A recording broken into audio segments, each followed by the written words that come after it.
pretty good movie.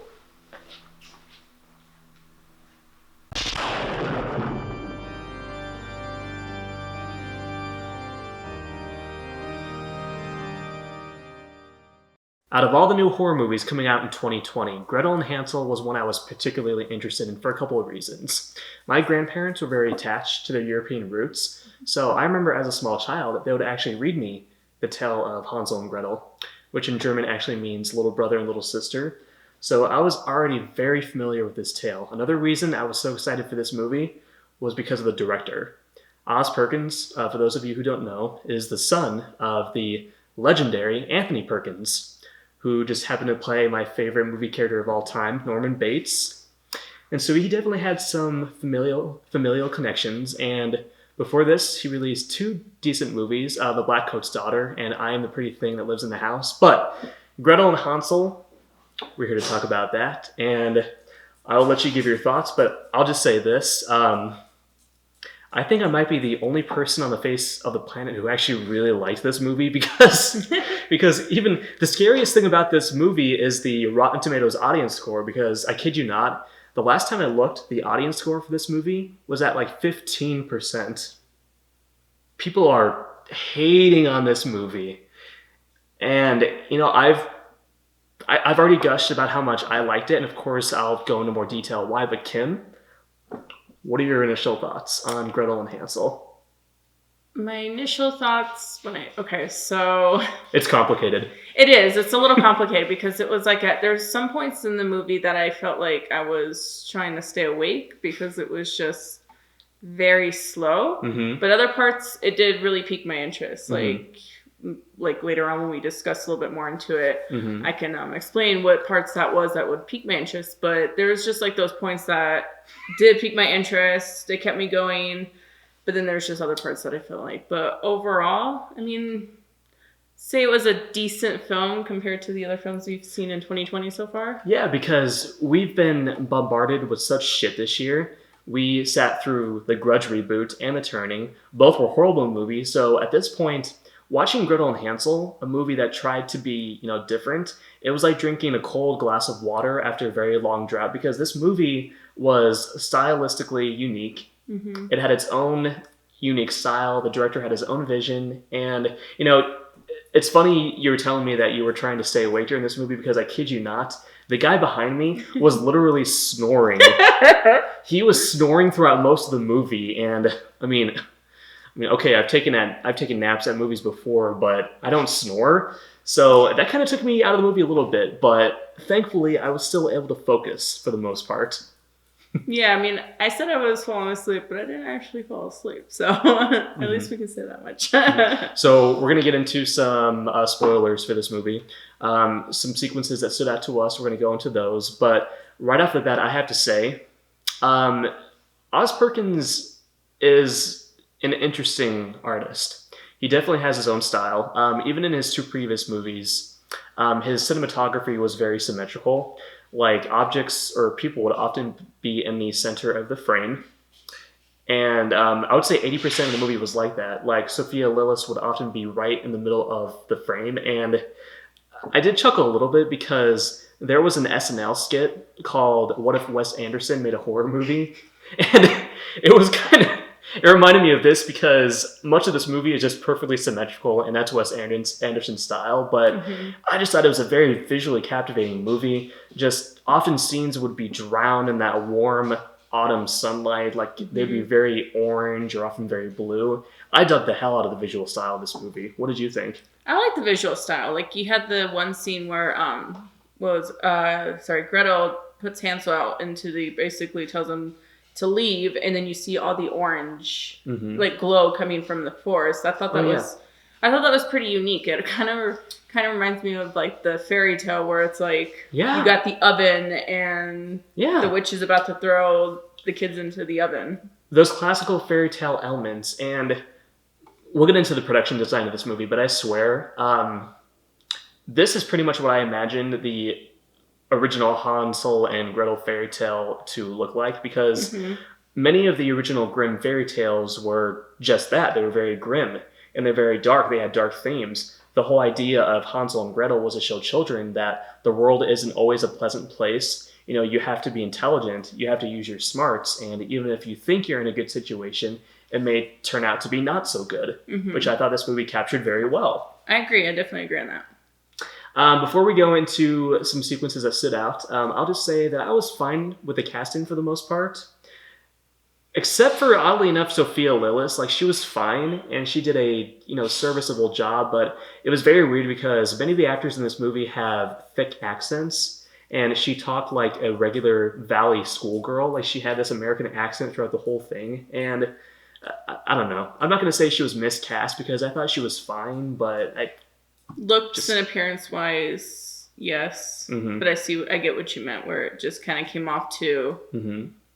But Alice Krige, I believe that's how you say her name, plays the witch in this movie, and just the look of the witches in this movie, it's the design of the characters is just so captivating. Like, the witches, like, they're your typical, tall, slender women who, have very grotesque faces, and the tips of their fingers are black, like they just dipped them in oil. I thought the overall look of the characters was amazing, especially how they captivated. Like, I guess I always drew my attention to her face, where it was like, I think you had like half her face that was more clear, and then the bottom was like all like crackly, and I don't know, I thought it was really, really nice how they did that. She looked ancient. She did. And her mouth looked bigger than the rest of her face, which is another thing, because she could use her smile to lure these children in and deceive them. That was part of the idea. But she still had a creepy look that if I was a kid, I would just be like, I'm not going to go towards this lady. So basically, it was like Georgie and Pennywise. Like, Georgie and It should have been terrified of Pennywise because, oh my God, this spooky-looking clown is talking to me, trying to offer me popcorn and cotton candy. I should just run away. But instead, we all know what happened to Georgie. Rest in peace, Georgie. Rest in peace, Georgie. How dare you, Pennywise? You're going to stay down for the rest of this. Yes. You're going to go into timeout. So we're going to get into the plot of this movie. And again, there will be some spoilers. One of the things that I actually didn't like about this movie was the opening sequence, like the prologue. Because for one, the aspect ratio was different. Much of the movie was shot in a 1:5 ratio, I believe. I might be wrong. But the opening sequence was much wider. It filled the screen. And it just seemed so out of place. And, even, just the fact that we have two narrations. Like, the prologue is narrated by this older woman. The actual beginning of the movie is narrated by Sophia Lillis. I just thought it was kind of off-putting. I guess I didn't really notice that too much, but I think that was the part where I was kind of getting a little sleepy. But some people have complained that there's no substance in this movie, which I disagree with. Because even at the beginning of the movie, you have this young lady and her brother.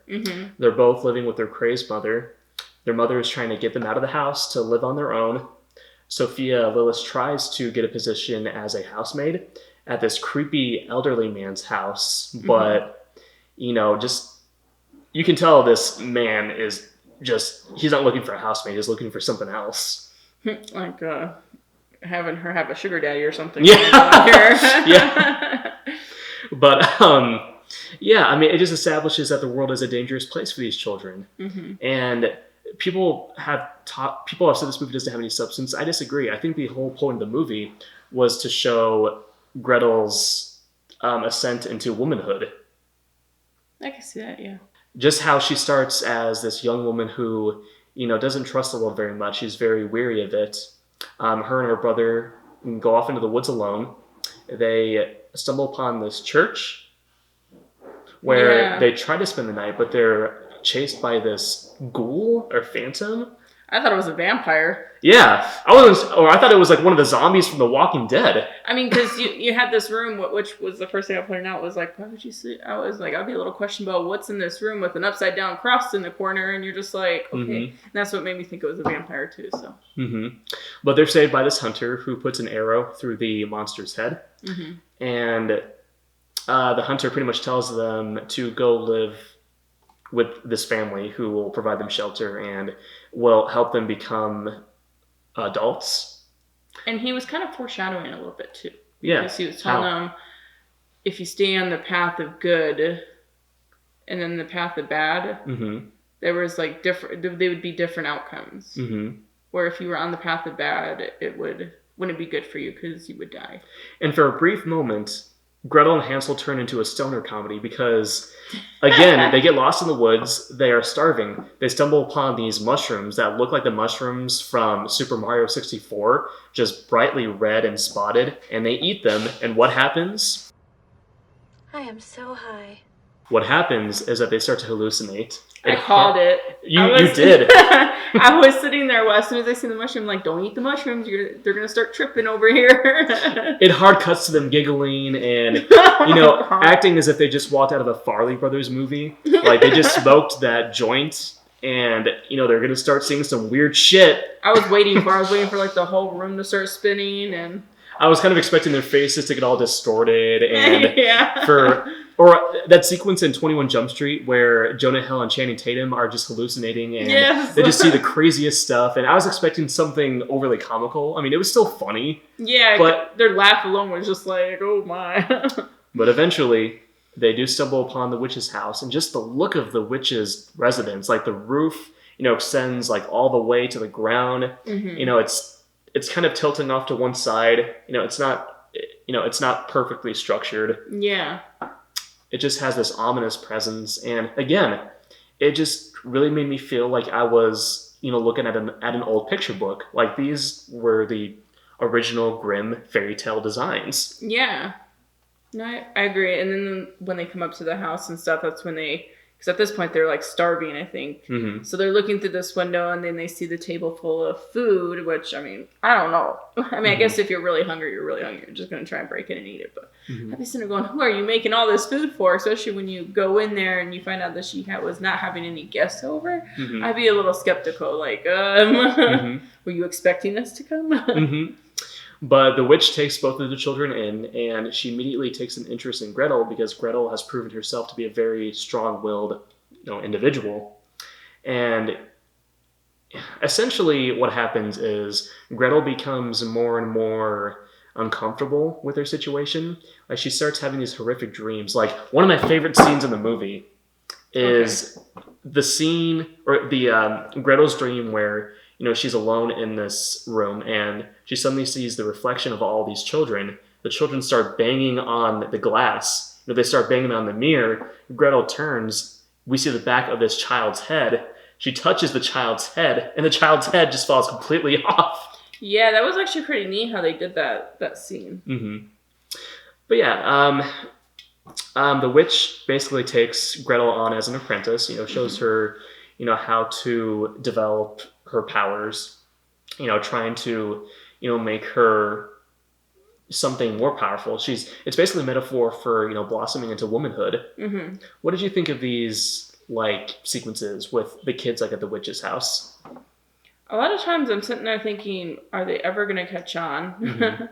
Because there's just, signs that she'd give where you're just like, okay, something's not right here. But it did feel like, I don't know, it felt like you got sucked into the movie where it was like you felt like you were closed in on this house, and this witch, and there's no way out. You're trapped pretty much. I don't know. That's how I felt. Yeah, you feel very trapped. I can see why this middle portion would turn some audiences off because, it is very drawn out. It's very eerie. Sometimes a person will just look completely dazed or they'll stare silently into the distance but for me, that works because I felt the tension escalating. Yeah, because you're wondering when is there going to be something that's going to happen? And then when it doesn't, it still puts you on edge where you're like, okay, now is it going to happen? And you have that moment where Gretel is beginning to become more trusting of the witch because the witch has granted her some powers of her own. And she essentially tosses her little brother out into the wilderness to fend for himself. Cut to... hands down, the most disturbing scene in this movie where oh my goodness, Gretel goes down to the basement and We see Hansel is in a daze. He's sitting in the corner by himself. He's in Frozen. Yeah. Hans. Yeah, we see Hans from Frozen in this movie. Hans is frozen in the corner. He's plotting something very diabolical. But no, we suddenly see this black ooze dripping out of this pipe, and it's making this large puddle in the middle of the floor. And all of a sudden, we see the puddle take shape. It turns into this younger woman. Why don't you describe what this young woman does? Something that was so grotesque and so disturbing that I actually just tensed up in my seat. Oh yeah, I always felt like I was gonna puke too. I was like, but yeah. So she basically takes form, and for a second, I didn't think it was the witch. I thought it was somebody else for a second. Mm-hmm. But you come to find out it is the witch in her younger version. She pulls this bucket out that's got like these like hearts and brains and body parts that she just spills along the table. Mm-hmm. And then she goes over to another bucket where she pulls out this dismembered arm, throws it on the table, and then you realize that she takes all of this and turns it into the food that Gretel and Hansel was eating. Like, it pretty much answers Gretel's question on like how was she getting all this food with no animal supply? Mm-hmm. And it's like, so then after that is when she starts seeing the food in a different light, where it's like, now she's seeing it as these... And to see something so horrifically disgusting in a horror movie just makes me feel a little giddy inside. I know that probably sounds really weird, but it was creatively disgusting. That's why I appreciated it. We've seen so much horror movies that it takes a lot for us to get like grossed out, and but this one really did good on grossing us out. It was a true feast for the eyes. And I don't know about you, but it gave me quite an appetite. Oh yeah, I want to go dig into that ham now. Oh yeah. We still have some leftovers from Christmas, I believe, in the refrigerator, and yeah, I just want to dig right in because that sequence was just so appetizing. And yeah, and we get to the conclusion of this movie where essentially... Which is actually my favorite part. Gretel decides that she needs to outsmart the witch and save her little brother.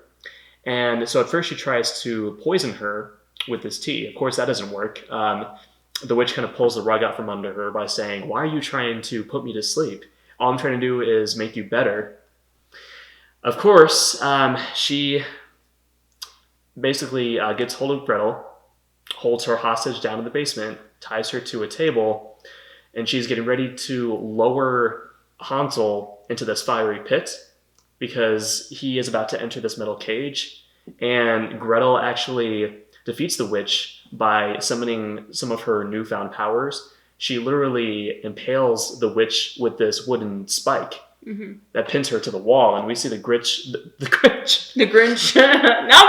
Not the Grinch. She gets impaled to the wall. We just see the witch disintegrate, and her ashes just fall into the fiery pit. And I just loved how Gretel used her newfound powers. It was a very and it seemed like metaphor. the more that Hansel was walking up the stairs, the more furious that she was getting, and she was like, "Okay, I just want you to die," and then eventually just killed her. And that does bring Gretel's story arc full circle. And forget the people who are saying this movie doesn't have any substance, because I was emotionally involved in that sequence. I wanted to see her rescue her little brother, and I was actually cheering. That's why that scene is my favorite part of the movie, because of the lengths that Gretel goes through to save Hansel. But overall, I thought it was a very decent movie. Especially given that it's a January horror movie. I thought it was a lot better than almost every single January horror movie that we've gotten in the past few years. You can even say from the end of December even till January. So it was a while. It was refreshing to see something so different, and I just hope that Oz Perkins continues to make movies like this. If there was anything else that I disliked about the movie, I will say this: the narration was a bit hit or miss for me, because apart from the beginning where we have the narration over the prologue, and then we have a different narration once Sophia Lillis enters the picture. Overall it was half and half.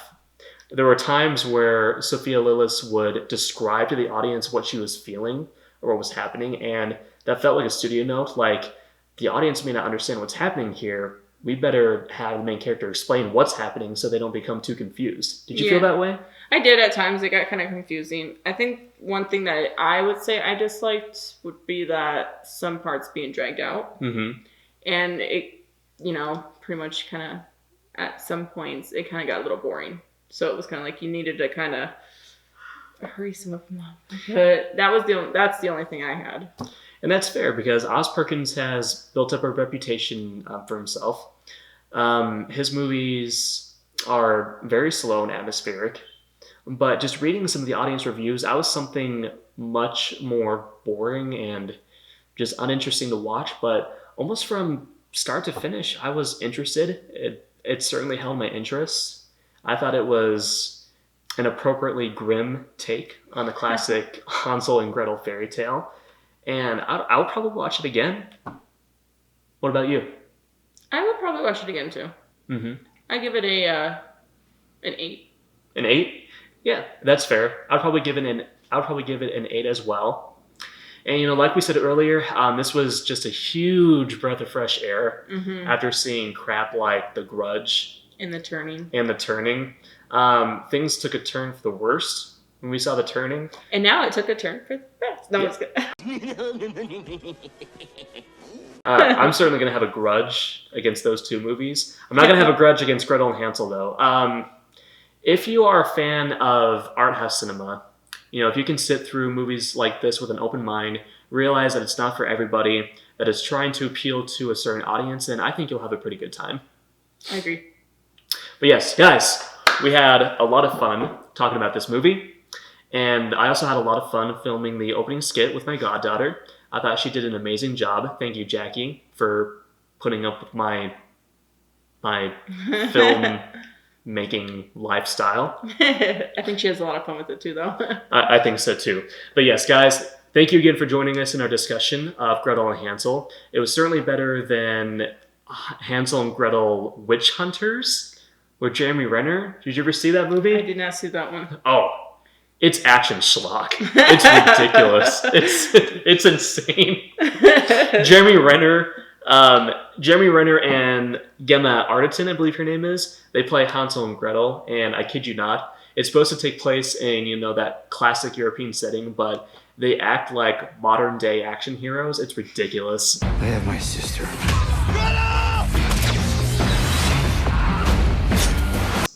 I don't want to see that one then. Anyway, thank you again, guys. If you like this, go and subscribe to our channel, Round the Clock Frights. And Kim, what's next? What other horror movies are you looking forward to? I am definitely looking forward to almost a Slender Man. Slender Man? That's already been out. Wait, you're thinking back to the 2018 film Slender Man? Out of all the films that you could be excited for, your mind goes to Slender Man? I am tired. But no, I'm actually looking really forward to Fantasy Island and The Invisible Man. Yeah. Invisible Man looks very intriguing. And Fantasy Island. They're gonna drag. It's from the writer and director of Truth or Dare, that Blumhouse classic, so we'll see how that goes. Anyway, guys, thank you again. Have a very pleasant night, and whatever you do, just don't go into the witch's house, because you'll most likely regret it. And don't eat the food. Don't eat the food. Take care, guys. Have a great night.